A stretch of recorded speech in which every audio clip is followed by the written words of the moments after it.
জয় শ্রীকৃষ্ণ, রাধে রাধে। আজ আমি শ্রীমদ্ ভগবদ্গীতার চতুর্থ অধ্যায় জ্ঞানযোগের অষ্টম শ্লোকটি আপনাদের পড়ে শোনাচ্ছি। এই শ্লোকটি খুবই গুরুত্বপূর্ণ। এই শ্লোকে পড়ার আগে আপনারা আমার এই গীতা কথা চ্যানেলটি অতি অবশ্যই যেন সাবস্ক্রাইব করবেন এবং লাইক শেয়ার করতে যেন ভুলবেন না। তাহলে কী হবে, আমি প্রতিদিন যে শ্লোকগুলি পড়ছি তাহলে আপনারা এই আমার শ্লোকগুলি শুনতে পাবেন এবং পরবর্তী আমি মোটামুটি ধরুন পুরো যতগুলি 700টি শ্লোকই আপনাদের পড়ে শোনাবো। আমাদের চতুর্থ অধ্যায় চলছে, প্রায় সিকিভাগ ধরুন হয়ে গেছে 18টি অধ্যায়, সিকিভাগ কিছু কম হয়েছে। যাই হোক, আমি 18টি অধ্যায় আপনাদের পড়ে শোনাচ্ছি, সেগুলো আপনারা শুনতে পাবেন। এই অষ্টম শ্লোকে ভগবান শ্রীকৃষ্ণ বলছেন অর্জুনকে যে আমি যুগে যুগে আমি অবতীর্ণ হব, কারণ হচ্ছে যে সাধুদের পরিত্রাণ করবার জন্য এবং অসাধু লোকদের শায়েস্তা করবার জন্য আমি যুগে যুগে জন্ম নেব, অর্থাৎ তাদের রক্ষা করার জন্য আমি বিভিন্ন রূপ নিয়ে জন্মগ্রহণ করব। এইটা তিনি তার মূল বক্তব্য। ধর্ম সংস্থাপনের জন্য সাধুদের, সাধু ব্যক্তি বলতে কারা, যারা ধরুন ভালো লোক বলছে, যারা শ্রীকৃষ্ণ নাম জপ করে, এইসব লোকদের সাধু লোক। আর অসাধু লোক মানে অসুরদের কথা বলছে এখানে। অসুর বলতে যারা দুষ্কৃত টাইপের লোক, এদের দমন করার জন্য আমি যুগ যুগ ধরে জন্মগ্রহণ করব, তাই বলছে। যাই হোক, আমি শুরু করছি শ্রীমদ্ ভগবদ্গীতার জ্ঞানযোগের অষ্টম শ্লোক। পরিত্রাণাং সাধুনাং বিনাশায় চ দুষ্কৃতাম ধর্ম সংস্থাপনায় সম্ভবামি যুগে যুগে। শ্রীশিল প্রভুপাদের গীতা গান। সাধুদের পরিত্রাণ অসাধুদের বিনাশ, যে করে অধর্ম তার করি সর্বনাশ। আর ধর্ম স্থিতি অর্থ করিতে সাধন, যুগে যুগে আসি আমি মানসে বচন।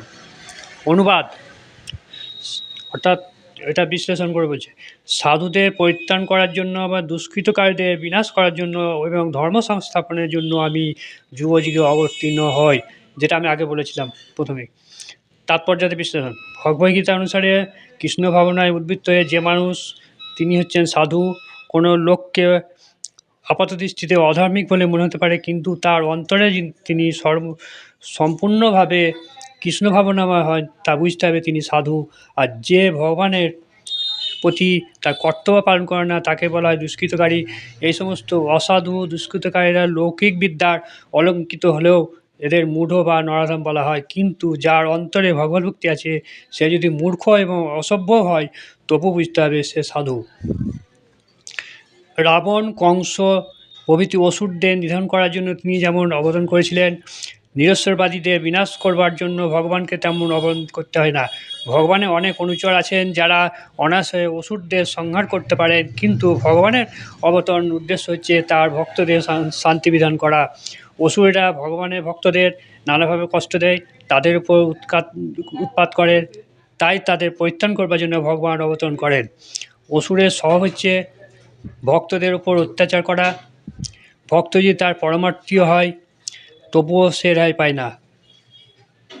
প্রহ্লাদ মহারাজ হিরণ্যকশিপুর সন্তান, কিন্তু তা সত্ত্বেও হিরণ্যকশিপু তাকে নানাভাবে নির্যাতন করে। শ্রীকৃষ্ণের মাতা ছিলেন কংসের ভগিনী, কিন্তু তা সত্ত্বেও কংস তার প্রতি বসুদেবকে নানাভাবে নির্যাতিত করে, কারণ সে জানতে পেরেছিল যে শ্রীকৃষ্ণ তাদের সন্তানরূপে আবির্ভূত হবেন। এর থেকে বোঝা যায় কংস নিধন করাটা শ্রীকৃষ্ণের অবতরণের মুখ্য উদ্দেশ্য ছিল না।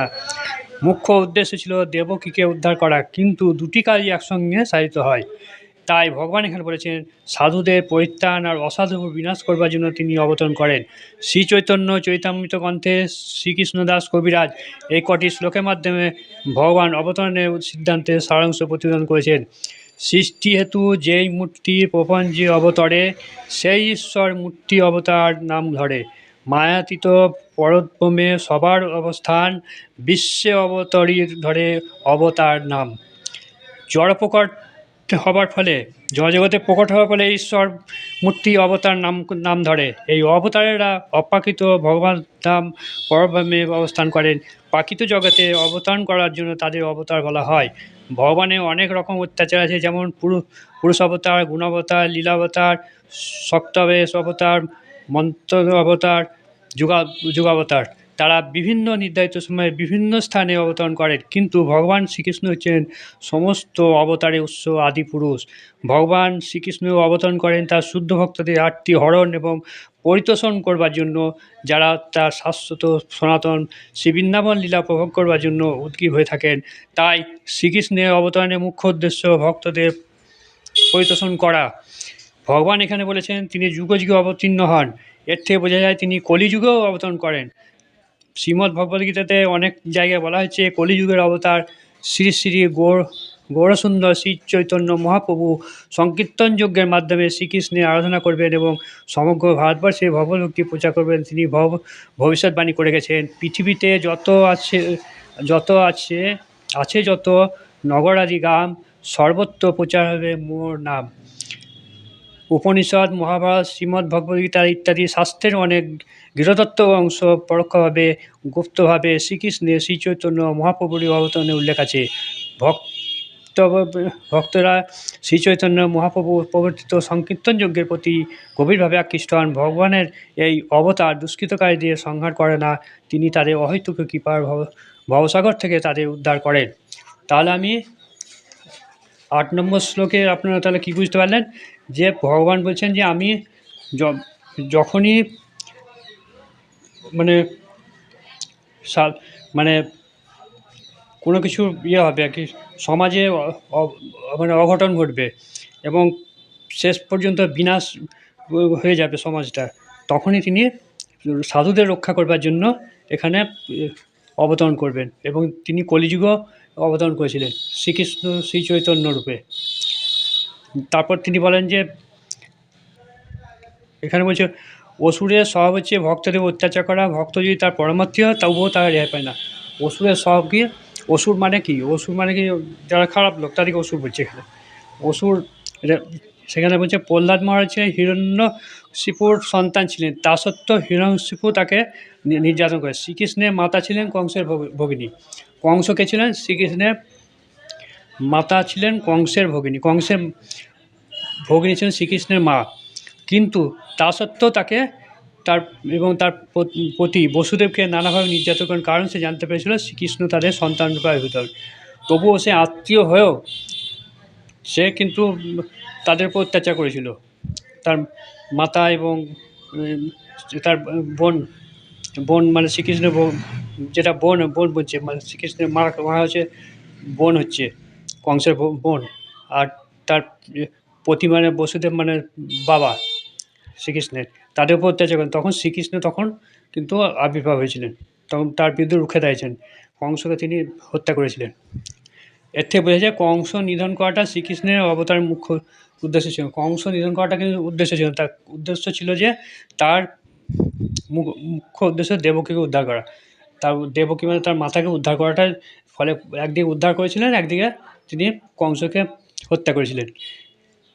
তাই ভগবান এখানে বলছেন সাধুদের পরিত্রাণ করবেন, অসাধুর বিনাশ করবার জন্য তিনি এই অবতরণ করেন। মানে সাধুদের মানে ভালো লোকদের মানে করার জন্য, রক্ষা করার জন্য তিনি অসাধুদের বিনাশ করবার জন্য যুগে যুগে অবতীর্ণ হচ্ছেন এবং হবেন। সেটা এই 8 নম্বর শ্লোকে এইটা হচ্ছে মূল বক্তব্য। অর্থাৎ পৃথিবীতে যখন মানে খারাপ লোকে ছেয়ে যাবে, যখন ধর্মের প্রতি অবিচার হবে, তখনই ভগবান আবার নতুন রূপে জন্মগ্রহণ করে সেগুলো তিনি সমাধান করবেন এবং তিনি তার রক্ষা করার জন্য যুগে যুগে অবতীর্ণ হবেন। এইটা হচ্ছে 8 নম্বর শ্লোকের মূল বক্তব্য। আমার এই শ্লোকগুলি পড়া আপনাদের কেমন লাগলো অতি অবশ্যই যেন জানাবেন। সেই সঙ্গে গীতা কথা চ্যানেলটি অতি অবশ্যই লাইক, শেয়ার এবং সাবস্ক্রাইব করতে ভুলবেন না। আর শেষে লিখবেন জয় শ্রীকৃষ্ণ, রাধে রাধে।